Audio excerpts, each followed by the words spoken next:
ఢిల్లీలోని ఏఐసీసీ అధ్యక్షుడు మల్లికార్జున ఖర్గే నివాసంలో తెలంగాణ కాంగ్రెస్ నేతల సమావేశం ముగిసింది. ఈ సమావేశంలో సీఎం రేవంత్ తో పాటు టీపీసీసీ చీఫ్ మహేష్ గౌడ్, పలువురు మంత్రులు పాల్గొన్నారు. ఈ సమావేశంలో 2 ఏళ్ల పాలనపై ప్రోగ్రెస్ రిపోర్ట్, పార్టీ ప్రస్తుత పరిస్థితులు, ఇటీవల జరిగిన ఎన్నికల ఫలితాలు, భవిష్యత్ కార్యాచరణ వంటి అంశాలపై సమగ్రంగా చర్చించారు. అన్ని ఫలితాలపై అగ్రనేతలు పూర్తి సంతృప్తి వ్యక్తం చేశారని టీపీసీసీ చీఫ్ మహేష్ గౌడ్ అన్నారు.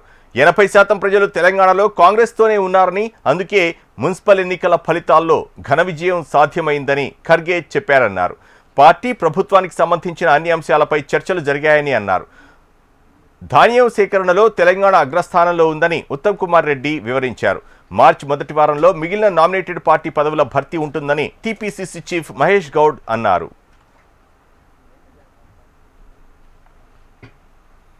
ఈ నెల 26 నుంచి తెలంగాణ అసెంబ్లీ సమావేశాలు జరగనున్నాయి. 28న అసెంబ్లీలో తెలంగాణ ప్రభుత్వ బడ్జెట్ ప్రవేశపెట్టనుంది.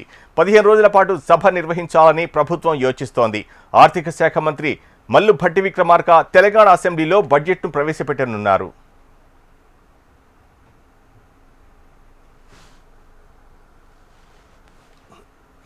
తెలంగాణ సీఎం రేవంత్ రెడ్డికి బీఆర్ఎస్ వర్కింగ్ ప్రెసిడెంట్ కేటీఆర్ బహిరంగ లేఖ రాశారు. కాంగ్రెస్ ప్రభుత్వం అధికారంలోకి వచ్చాక 2.5 ఏళ్లవుతున్నా ఇచ్చిన హామీలను అమలు చేయలేదని లేఖలో పేర్కొన్నారు. ఇప్పటికైనా ఇచ్చిన హామీల్లో 95% పెండింగ్లోనే ఉన్నాయని, బడ్జెట్లో కేటాయింపులు చేయాలని అన్నారు. బడ్జెట్ కేటాయింపులు లేకపోతే తెలంగాణ ప్రజలకు ఇంకా ఓపిక పట్టే ప్రసక్తే లేదని తెలిపారు.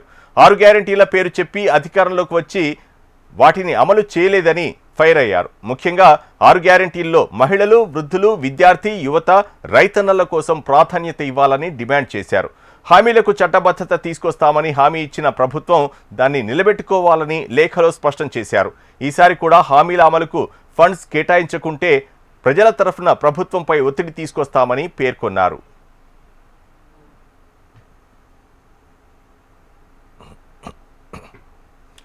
న్యాయంపై ప్రశ్నిస్తే అన్యాయంగా అక్రమ కేసులు పెట్టి బాల్క సుమన్తో పాటు బీఆర్ఎస్ శ్రేణులను అరెస్టు చేశారని ఫైర్ అయ్యారు మాజీ మంత్రి హరీష్ రావు.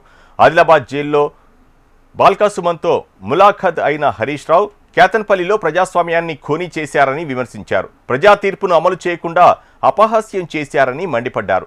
కేతన్పల్లిలో దాడి చేసింది కాంగ్రెస్ కార్యకర్తలేనని అన్నారు. అధికారం శాశ్వతం కాదు, చట్టాన్ని అతిక్రమించిన వారికి రాబోయే రోజుల్లో ట్రీట్మెంట్ ఉంటుందని హరీష్ రావు వార్నింగ్ ఇచ్చారు.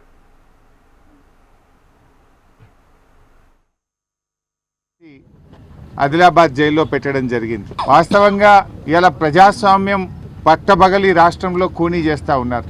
ఇవాళ కేతన్పల్లిలో జరిగినటువంటి ఎన్నికల్లో బీఆర్ఎస్ పార్టీ స్పష్టంగా 14 కౌన్సిలర్లు గెలిచింది. 22 కౌన్సిలర్లలో 14 కౌన్సిలర్లు గెలిచి ప్రజలు బీఆర్ఎస్ పార్టీకి పట్టం కట్టారు. స్పష్టమైన తీర్పునిచ్చారు. కాంగ్రెస్ పార్టీని ఓడించి బీఆర్ఎస్ సిపిఐ అలయన్స్ను ప్రజలు గెలిపించారు. మరి ఆ ప్రజాస్వామ్యంలో ప్రజలు ఇచ్చిన తీర్పు చాలా గొప్పది. దాన్ని ఎంత నాయకుడైనా, ఎంత పెద్దవాడైనా, ఏ రాజకీయ పార్టీ అయినా ప్రజా తీర్పును శిరసా వహించాలి. మొదటిసారి చైర్మన్ ఎన్నిక జరిగినప్పుడు కావాలనే పోలీసులను పెట్టకుండా కాంగ్రెస్ పార్టీ నాయకులు, కార్యకర్తలే అల్లరి చేసి చైర్మన్ ఎన్నిక జరగకుండా వాయిదా వేసుకొని పారిపోయినారు.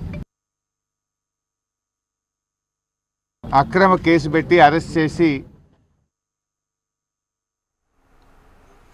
తెలంగాణ జాగృతి అధ్యక్షురాలు కల్వకుంట్ల కవిత తన కొత్త రాజకీయ పార్టీ ప్రకటనకు ముహూర్తం ఖరారు చేశారు. మే నెల మొదటి వారంలో మంచి రోజు చూసుకొని పార్టీని అధికారికంగా ప్రకటిస్తామని ఆమె వెల్లడించారు. పార్టీ పేరుతో తెలంగాణ అనే పదం తప్పనిసరిగా ఉంటుందని కవిత స్పష్టం చేశారు. ఎన్నికల్లో ఎక్కడి నుంచైనా పోటీ చేయవచ్చని అన్నారు. వచ్చే ఎన్నికల్లో తన మొదటి చాయిస్ సిద్దిపేట అని, రెండో చాయిస్ బోధన అని పేర్కొన్నారు.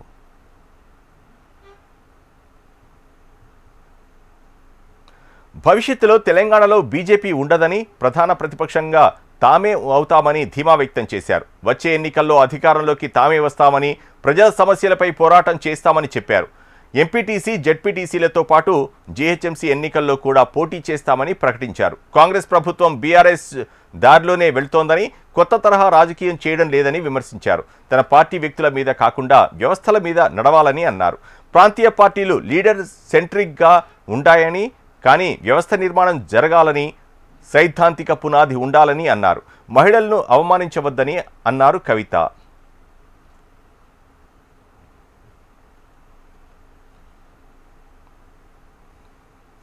తెలంగాణ ప్రభుత్వంపై కేంద్ర మంత్రి బండి సంజయ్ ఆగ్రహం వ్యక్తం చేశారు. రాష్ట్ర పరిపాలనను గాలి కొదిలేసిందని విమర్శించారు. సీఎం రేవంత్ కు ఢిల్లీ పర్యటనలు తప్ప రాష్ట్ర సమస్యలను పట్టించుకోవడం లేదని మండిపడ్డారు. విద్యార్థులకు ఫీజు రియంబర్స్మెంట్ విడుదల చేయకపోవడంతో కాలేజీల్లో సర్టిఫికెట్ల దగ్గర సమస్యలు తలెత్తుతున్నాయని ఆరోపించారు. గత 2 ఏళ్లుగా రిటైర్డ్ ఉద్యోగులకు బెనిఫిట్స్ ఇవ్వడం లేదని ఫైర్ అయ్యారు. గత ప్రభుత్వం చేసిన తప్పిదాలనే ఈ ప్రభుత్వం కొనసాగిస్తోందని అన్నారు. రాష్ట్రంలో విద్యా వ్యవస్థ భ్రష్టు పట్టిందని వ్యాఖ్యానించారు బండి సంజయ్. సంవత్సరాలు ఇచ్చిన హామీలు గ్యారంటీ ఏడవైనాయి. ఇంత రామచంద్రరావు గారు రిటైర్మెంట్ అనేటువంటి 60-65 సంవత్సరాలు దాటినోళ్ళు హైదరాబాద్కి వచ్చి మేము దాచుకున్న పైసలు మాకు ఏంటి సార్, మాకు అప్పులు లేదు సార్, మాకు కొడుకు బిడ్డలు పెళ్లి చేయాలి, వ్యాపారాలు చేసుకోవాలి, అప్పులు కట్టాలి, ఇల్లు కట్టుకోవాలని చెప్పి దండం పెట్టి కాలు మొక్కి అడగడానికి హైదరాబాద్కి వస్తే వాళ్ళని లాఠీచార్జ్ చేసి వాళ్ళని గొడవ గుంజుకపోయి వ్యాన్లు ఎక్కించి అరెస్ట్ చేయడానికి సిగ్గులేదు అనడుతున్నాయి రాష్ట్ర ప్రభుత్వానికి. డిఏలు ఇస్తలేవు, ఫీజు రియంబర్స్మెంట్ ఇస్తలేవు, ఆరోగ్యశ్రీ అటేమికింది, ఇలా ఎగ్జామ్స్ వస్తున్నాయి, ఎగ్జామ్స్ స్టార్ట్ అవుతున్నాయి, ఇలా యాజమాన్యాలు పిల్లలకు హాల్ టికెట్లు ఇస్తలేరు, వాళ్ళకు స్కూల్ నడుపుతా ఉంటే వాళ్ళకి పైసలు, శాలరీస్ ఇచ్చపరచలేదు, ఇల్లు కిరాగట్టపరచలేదు, లోన్లను చెల్లించపరచలేదు.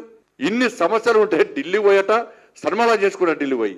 మరి రాహుల్ గాంధీ అడగాలి కదా, మరి బీసీ డిక్లరేషన్ ఏమైంది, ఎస్సీ డిక్లరేషన్ ఏమైంది, మీరు ఇస్తాను ఉద్యోగాలు ఏమైనాయి, 6 గ్యారెంటీలు ఏమైనాయి, గాడిది గుడ్డు చూపెట్టారు కదా, ఇవాళ ఏ గుడ్డు ఏ ముఖం చూపెట్టుకొని ప్రజలు ఓట్లాడతారు. ఇవాళ కాంగ్రెస్ పార్టీ 2 సంవత్సరాలు ఇచ్చిన కడియం శ్రీహరి అనర్హత పిటిషన్పై స్పీకర్ విచారణ ముగిసింది. అసెంబ్లీలోని స్పీకర్ ఛాంబర్లో గంటన్నర పాటు విచారణ కొనసాగింది. కడియంపై అనర్హత వేటు వేయాలని బీఆర్ఎస్ ఎమ్మెల్యే వివేకానంద ఫిర్యాదు చేశారు. కడియంపై ఫిర్యాదు చేసిన బీఆర్ఎస్ ఎమ్మెల్యే వివేకానందను కడియం అడ్వకేట్లు క్రాస్ ఎగ్జామ్ చేశారు.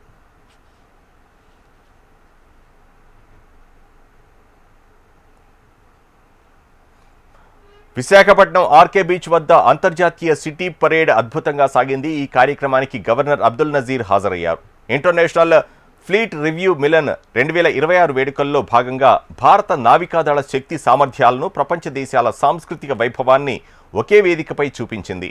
సముద్ర తీరాన వేలాది మంది ప్రజలు హాజరై వేడుకను ఆస్వాదించారు. మొదట భారత నౌకాదళానికి చెందిన విమానాలు, హెలికాప్టర్లు గగనతలంలో విన్యాసాలు చేసి ప్రేక్షకులను ఆకట్టుకున్నాయి. అనంతరం ఆర్మీ, నేవీ, ఎయిర్ ఫోర్స్ దళాలు, కోస్ట్ గార్డ్ బలగాలు క్రమశిక్షణతో కవాతు నిర్వహించాయి.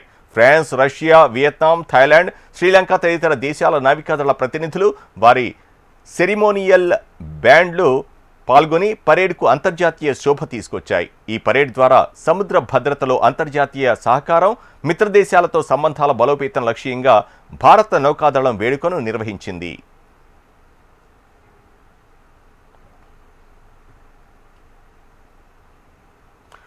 జాబ్ క్యాలెండర్లో భాగంగా త్వరలోనే డిఎస్సి నోటిఫికేషన్ విడుదల చేస్తామని మంత్రి లోకేష్ హామీ ఇచ్చారు. సమగ్ర శిక్ష అభియాన్లో ఒప్పంద ఉద్యోగుల వేతనాల పెంపు అంశంపై ప్రశ్నకు లోకేష్ అసెంబ్లీలో సమాధానమిచ్చారు. దక్షిణాది రాష్ట్రాలతో పోలిస్తే సర్వశిక్ష అభియాన్లో ఏపీలోనే ఎక్కువ జీతాలు ఇస్తున్నామని అన్నారు. ఈ అంశాన్ని కేంద్రం దృష్టికి తీసుకువెళ్తామని అన్నారు.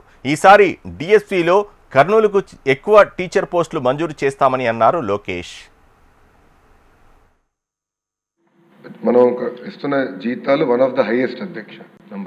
నంబర్ 2, గతంలో సుమారుగా 3 నెలలకు ఒకసారి జీతాలు వేసేవారు.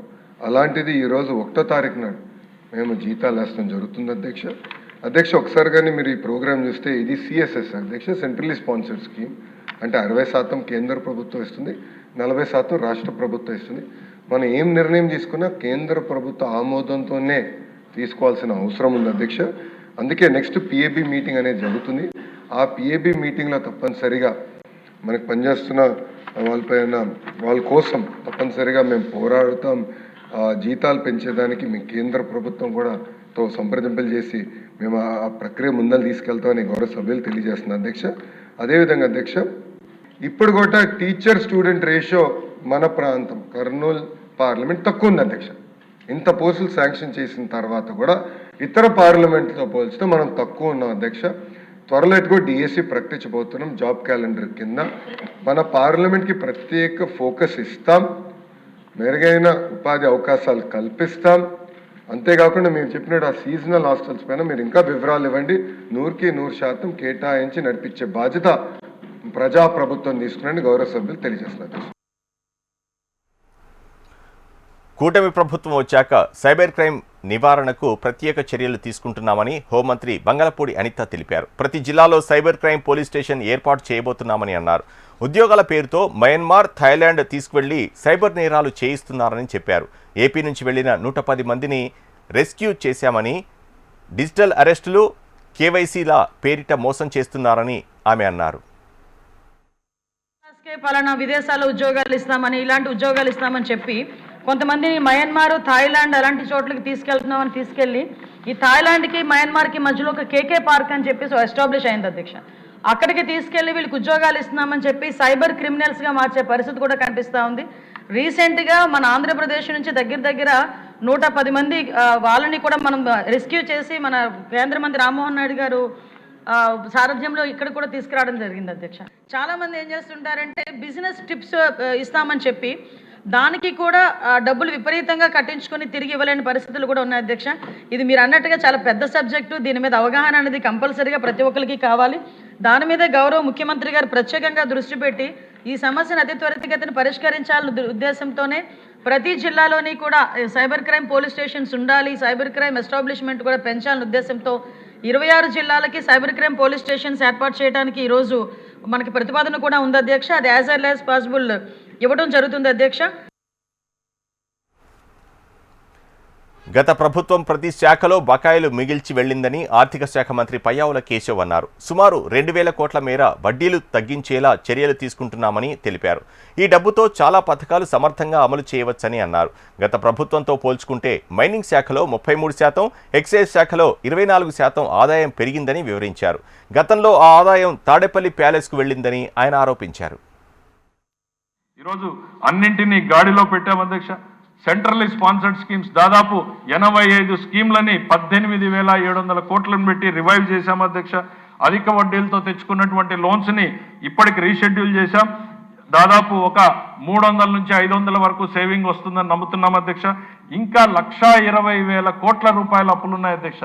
వాటిని నిజంగా మేము రీషెడ్యూల్ కాదు అధ్యక్ష, వాటిని మేము తక్కువకి నెగోషియేట్ చేసుకోగలిగితే ఇంకో 1,600 కోట్ల రూపాయలు సంవత్సరానికి వస్తుంది అధ్యక్ష. అంటే 2,000 కోట్ల రూపాయలని ప్రతి సంవత్సరం మనం సేవ్ చేసుకోగలిగితే ఓ స్కీమ్ నడపచ్చు అధ్యక్ష. 33% ఇవాళ మైనింగ్ అదనంగా పెరిగింది అధ్యక్ష. ఎక్కడి నుంచి పెరిగింది అధ్యక్ష? రాత్రికి రాత్రి కొత్త మైన్లు ఏం రాలేదు. రాత్రికి రాత్రి మైనింగ్ చేస్తున్నటువంటి అంశాల మీద ధరలు పెరగలేదు. కేవలం ట్రాన్స్పరెంట్ విధానాలు, మా జేబులోకి డబ్బులు కాదు మా ఖజానాలోకి డబ్బులు రావాలి అన్నటువంటి విధానాల వల్లనే ఇవాళ 33% ఆదాయం ఒక్క మైనింగ్ సెక్టర్లో పెరిగింది. గతంలో ఈ 33% ఎక్కడికి పోయింది అధ్యక్ష? నేరుగా వాళ్ళ ప్రైవేట్ తాడేపల్లి ఖజానాకు పోయింది అంటానికి ఇంతకన్నా వేరే సాక్ష్యం ఏం కావాలని నేను అడుగుతున్నా అధ్యక్ష. ఇప్పటికీ 24% మేర అధికంగా వచ్చింది అధ్యక్ష. రాత్రికి రాష్ట్రంలో తాగే వాళ్ళ సంఖ్య పెరగలేదు, కానీ ఆదాయం మాత్రం పెరిగింది. ఎందుకు పెరిగింది అని అంటే కళ్ళ ముందు చూస్తూనే ఉన్నాం అధ్యక్ష.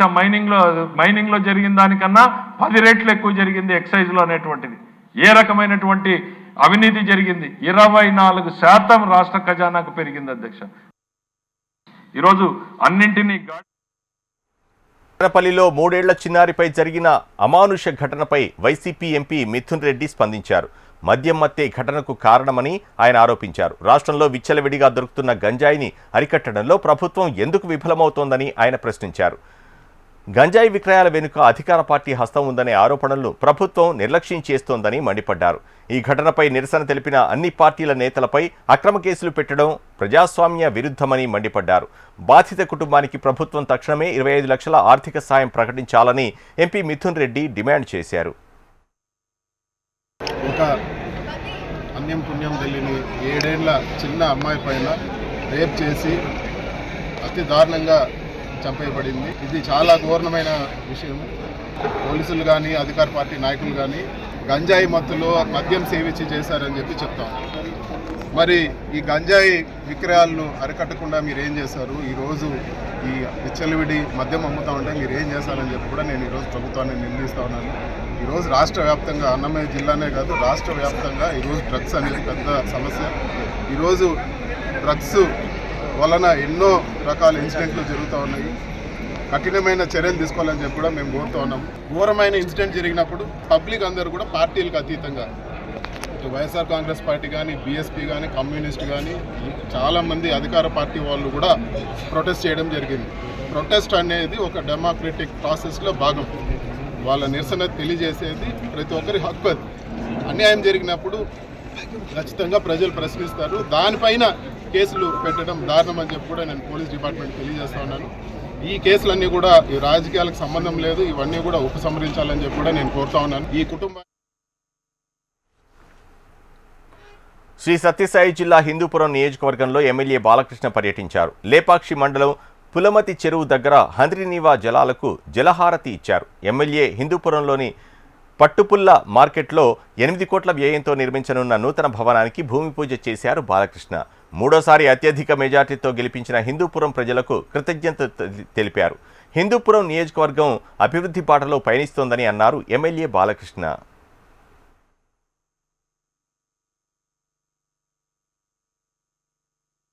ఆనాడు మరి నందమూరి తారక రామారావు గారు తుమ్మకుంటలో ఈ పారిశ్రామిక వాడను నిర్మించారంటే మరి అప్పుడు ఆయన ఎవరు అనుకోలేదు ఇక్కడికి బెంగళూరు ఇంటర్నేషనల్ ఎయిర్పోర్ట్ వస్తుందని, దగ్గరలో ఉంటుందని. అలాంటిది ఆయన అప్పుడే ముందు చూపుతో ఆయన ఆనాడు పారిశ్రామిక వాడను నిర్మించడం. మరి ఇవాళ హిందూపురం అందరి దృష్టి కూడా హిందూపురం మీదే ఉంది. మన సీఎం గారి దృష్టి కూడా హిందూపురం మీదే ఉంది. మొన్న నేను వెళ్ళి ఆయనతో మాట్లాడటం జరిగింది అసెంబ్లీలో. ఇక ముందు హిందూపురం అభివృద్ధి గురించి ఏమి చేయాలనేది ఒక రోడ్ మ్యాప్ వేసుకోవడం జరిగింది. ఆనాడు మరి నందమూరి తారక రామారావు గారు పోలీసులు తనతో దాగుడుబోతలు ఆడుతున్నారంటున్నారు వైసీపీ మాజీ మంత్రి కాకాణి గోవర్ధన్ రెడ్డి. బాలిక మృతి కేసులో విచారించేందుకు ఇంటికి వస్తామని సమాధానమిచ్చిన పోలీసులు 10 గంటల నుంచి ఇంట్లోనే ఎదురుచూస్తున్నానని, అయినా రాలేదని అన్నారు. కనీసం సమాచారం కూడా ఇవ్వలేదని, ఫోన్ కాల్కు స్పందించడం లేదని మండిపడ్డారు. గంజాయి గురించి అధికార పార్టీ నేతలు మాట్లాడితే కేసులు పెట్టలేదని, తను మాట్లాడకపోయినా కేసు పెట్టారంటూ ఆగ్రహం వ్యక్తం చేశారు. వైసీపీ నేతల మీద అక్రమ కేసులు బనాయించడానికే పోలీసులు తమ సమయాన్ని వెచ్చిస్తున్నారని కాకాణి ఆరోపించారు.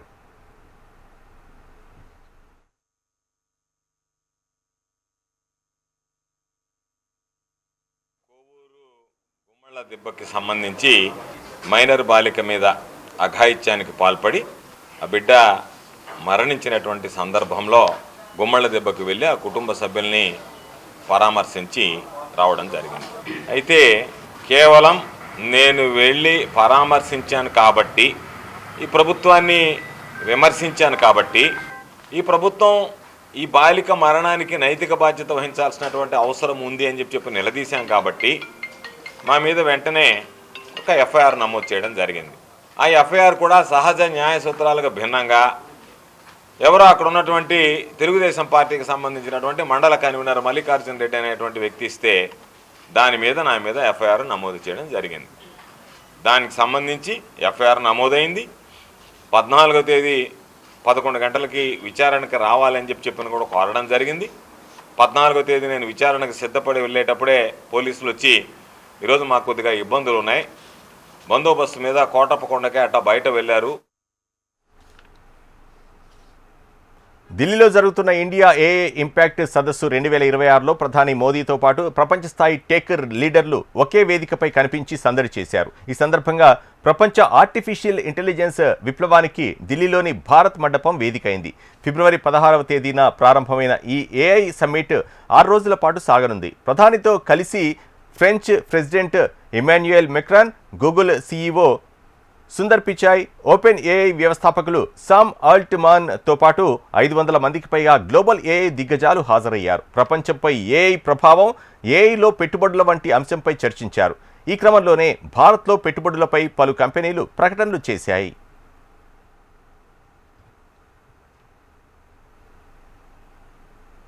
సర్వజన హితాయ సర్వజన సుఖాయ థీమ్తో ఈ సదస్సును భారత్ చేపట్టింది. కృత్రిమ మేధ సాంకేతికత కొందరికే పరిమితం కాకుండా సామాన్యుల వరకు చేరవేసి వారి జీవితాల్లో మార్పులు తీసుకురావాలన్నదే ప్రధాన లక్ష్యంగా భారత్ తెలిపింది.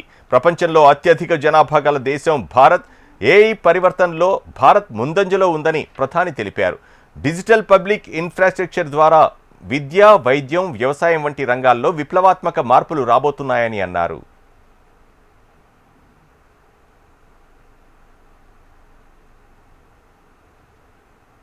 ఏఐ రంగంలో భారత్ పురోగమిస్తుందని గూగుల్ సీఈఓ సుందర్ పిచాయ్ ప్రశంసించారు. ప్రపంచ స్థాయి ఏఐ కంపెనీని అందించే సామర్థ్యం భారత్ వద్ద ఉందని, భారత్లోని స్టార్టప్ వ్యవస్థ అద్భుతంగా రూపాంతరం చెందుతోందని అన్నారు.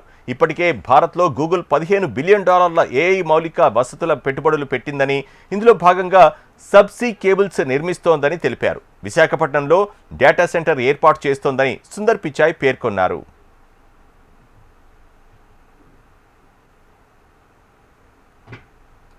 వచ్చే 10 ఏళ్లలో భారత్ మరో $2 లక్షల కోట్ల టెక్ మార్కెట్ను అందించేందుకు సిద్ధంగా ఉందని వీసీ సంస్థ యాక్సెల్ అంచనా వేసింది. కేవలం 100తోనే ఏఐతో వైద్య, విద్యా సహాయాలు అందే రోజులు అతి త్వరలోనే వస్తాయని అన్నారు.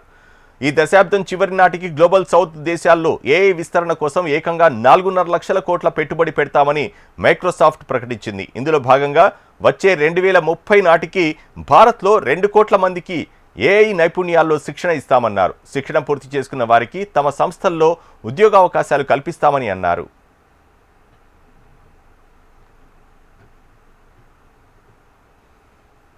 ప్రపంచంలో అత్యధిక టాలెంటెడ్ కలిగిన యువత భారత్లో ఉన్నారని, వారే భారత్కు బలమని తెలిపారు. ఏఐ సదస్సు భారత యువతలో కొత్త ఉత్సాహాన్ని నింపుతోందని అన్నారు. ఏఐకి కేంద్రంగా భారత్ మారుతోందని ప్రధాని మోదీ ఇండియా ఏఐ సమ్మిట్ వేదిక వెల్లడించారు. నిప్పురవ్వ నుంచి ఏఐ యుగం వరకు మనిషి మేధస్సు ఎదిగిందని వివరించారు. అణు పదార్థంతో సంక్షోభాన్ని చూశాం, మంచిని చూస్తామని, ఏఐతో మంచిని చేయడానికి ప్రయత్నించాలని అన్నారు. ఏఐ మనల్ని కాదు, మనం ఏఐని శాసించాలని సూచించారు.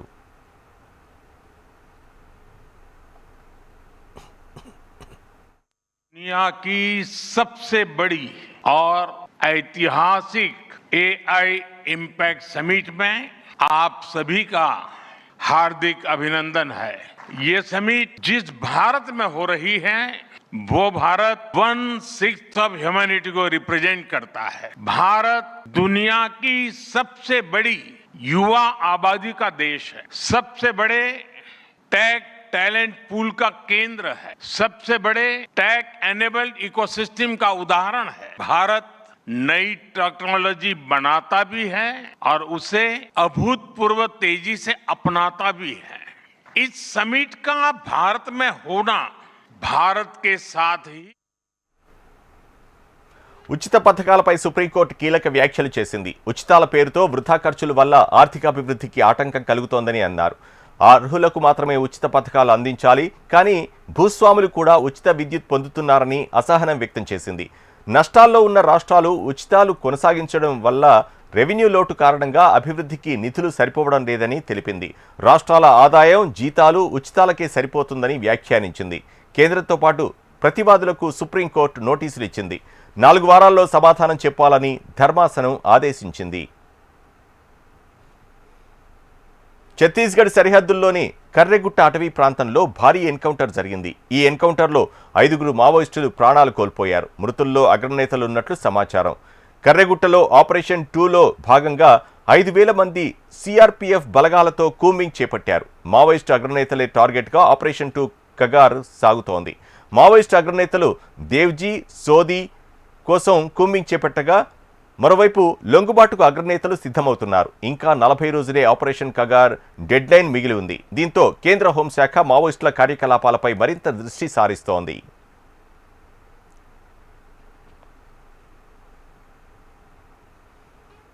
అంతర్జాతీయంగా పెరుగుతున్న ఉద్రిక్తతలు, అధిక ముడి చమురు ధరల కారణంగా భారత్ స్టాక్ మార్కెట్లో భారీ నష్టాలను చవిచూశాయి. ఇన్వెస్టర్ల అమ్మకాలకు మొగ్గు చూపడంతో సూచీలు 2 వారాల్లో ఎన్నడూ లేనంతగా పతనమయ్యాయి.